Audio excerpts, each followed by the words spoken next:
Assalamualaikum warahmatullahi wabarakatuh. Perkenalkan, nama saya Safira Muhlis, NPM 0227221197, Program Studi Akuntansi Fakultas Ekonomi dan Bisnis Universitas Khairun Ternate. Jadi, di video kali ini saya akan menjelaskan tentang apa itu fenomenologi. Apa sih yang Anda pikirkan tentang fenomenologi itu? Kata fenomenologi itu berasal dari bahasa Yunani, yaitu fenomon yang artinya tampak dan logos yang artinya ilmu. Jadi, fenomenologi adalah studi mengenai pengalaman hidup seseorang atau metode untuk mempelajari bagaimana individu secara subjektif itu terbentuk sendiri. Metode fenomenologi berfokus mempelajari fenomena yang berdampak pada individu. Pendekatan ini menyoroti kekhususan dan mengidentifikasi suatu fenomena yang dirasakan individu dalam suatu situasi. Itu juga dapat digunakan untuk mempelajari kesamaan dalam perilaku sekelompok orang. Dalam konteks penelitian fenomenologi juga adalah metode kualitatif untuk mengungkapkan kesamaan makna yang merupakan inti dari suatu konsep atau fenomena yang dialami dalam sekelompok individu. Pendekatan ini dikembangkan oleh filsuf Jerman Edmund Husserl pada awal abad ke-20 dan kemudian dikembangkan lebih lanjut para filsuf dan peneliti lainnya. Jadi secara umumnya fenomenologi itu bagaimana pentingnya kita mengamati dunia dari sudut pandang subjektif individu tanpa kita mempengaruhi oleh asumsi atau interpretasi sebelumnya. Selanjutnya yaitu bagaimana cara kita untuk menganalisis data dalam penelitian fenomenologi. Menganalisis data biasanya dilakukan melalui beberapa metode, antara lain yang pertama yaitu pengamatan.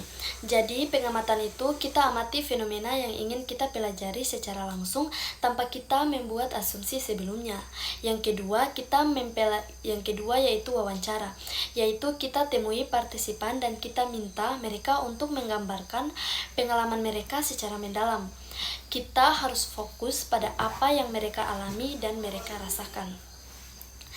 Dan yang ketiga yaitu ada reflektif, yaitu kita biarkan partisipan mencatat pengalaman mereka dalam jurnal secara teratur.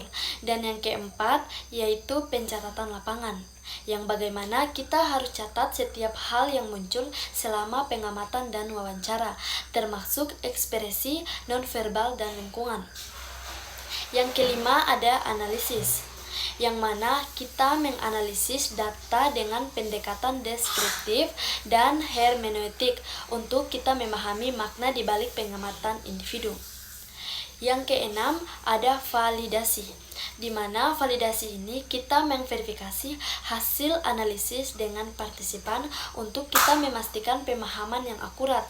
Dan analisis yang terakhir yaitu narasi atau cerita, di mana narasi atau cerita ini kita melibatkan partisipan untuk menceritakan pengalaman mereka terkait fenomena yang diteliti. Selanjutnya, yaitu kita harus mengetahui apa tujuan dari fenomenologi itu. Jadi, tujuan dari fenomenologi adalah kita harus memahami dan menjelaskan pemahaman subjektif seseorang secara mendalam. Ini melibatkan pemahaman yang mendalam tentang makna-makna yang terkandung dalam pengalaman kita sehari-hari, serta bagaimana kita memahami dan memberi arti pada dunia di sekitaran kita, dan juga untuk mengungkapkan struktur inti dari pengalaman kita tanpa mengkaji pengetahuan objektif atau kausalitas.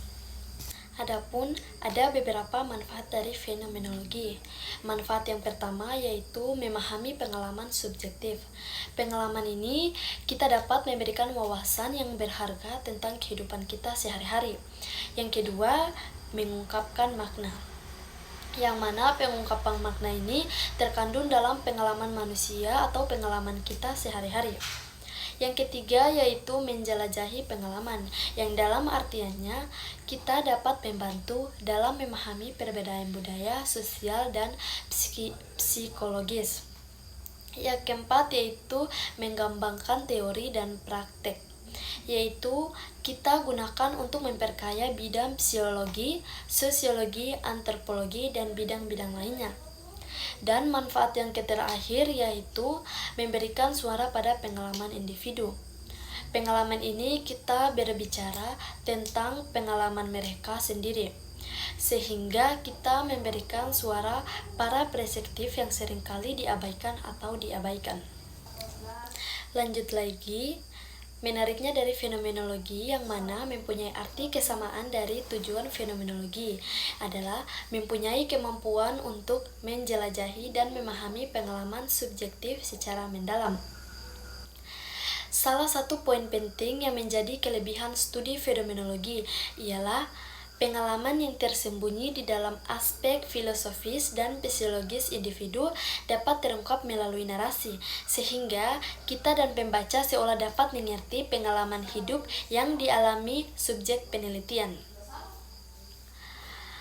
Apa saja yang menjadi fokus utama dalam penelitian fenomenologi? Jadi, fokus utama studi fenomenologi ini adalah makna berbagai pengalaman, peristiwa, dan status yang dimiliki oleh partisipan. Studi ini juga berupaya untuk mengeksplorasi pengalaman personal dan memfokuskan pada persepsi atau pendapat individu tentang pengalaman pada objek atau peristiwa. Selanjutnya, berikut juga langkah-langkah untuk menyusun studi dengan pendekatan fenomenologi. Yang pertama itu, kita harus memilih topik penelitian. Kita harus pilih topik yang relevan dan menarik yang ingin kita telah melalui pendekatan fenomenologi. Yang kedua, ada riset awal. Kita harus melakukan penelitian awal tentang topik yang kita pilih dan tinjau penelitian fenomenologi sebelumnya dalam bidang yang sama. Yang ketiga yaitu kita menentukan tujuan penelitian. Tetapkan tujuan penelitian yang jelas dan spesifik, termasuk pertanyaan penelitian yang akan kita jawab. Yang keempat yaitu pemilihan partisipan. Pilihlah partisipan yang relevan untuk penelitian kita, yang memiliki pengalaman atau perspektif yang relevan terkait dengan topik yang kita telah. Dan yang kelima ada metode pengumpulan data, di mana metode ini kita mengumpulkan data yang sesuai dengan pendekatan fenomenologi, seperti wawancara mendalam, observasi, atau jurnal reflektif.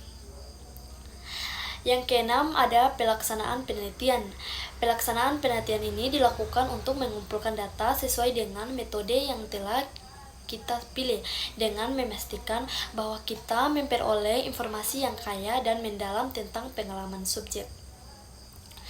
Yang ketujuh ada analisis data. Analisis data ini kita gunakan untuk metode analisis fenomenologi seperti reduksi fenomenologi atau analisis tematik untuk mengidentifikasi pola dan makna dari data yang dikumpulkan. Kedelapan ada interpretasi. Jadi interpretasi ini temuan kita dengan memperlihatkan makna-makna yang muncul dari spesifik fenomenologis. Kesembilan yaitu penulisan laporan penelitian. Jadi kita harus tulis laporan penelitian kita dengan menjelaskan secara rinci langkah-langkah yang telah kita ambil, temuan kita, interpretasi kita, dan implikasi hasil penelitian tersebut. Dan yang terakhir yaitu replikasi dan peninjau ulang. Jadi kita harus tinjau kembali langkah-langkah yang telah kita ambil tadi, dan kita harus pertimbangkan kembali proses penelitian kita untuk kita memastikan bahwa kita telah mengikuti pendekatan fenomenologi secara konsisten dan tepat. Selanjutnya yaitu pembahasan terakhir saya, yaitu ciri-ciri dari fenomenologi. Ada berbagai ciri-ciri fenomenologi, tapi saya hanya mengambil 2 ciri-ciri. Antara lain yaitu pendekatan kualitatif dan juga deskripsi dan interpretasi. Di mana pendekatan kualitatif yaitu hanya berfokus pada pemahaman mendalam tentang pengalaman kita sehari-hari. Sedangkan deskriptif dan interpretasi yaitu kita harus berusaha untuk mendapatkan pemahaman yang mendalam tentang bagaimana individu memberi makna pada pengalaman mereka dan bagaimana pengalaman tersebut mempengaruhi pemikiran, perasaan, dan tindakan mereka. Baik, itu saja yang bisa saya sampaikan tentang fenomenologi. Kurang dan lebihnya saya mohon maaf. Terima kasih. Wassalamualaikum warahmatullahi wabarakatuh. Bye-bye. Yeah, Bobby Valentino.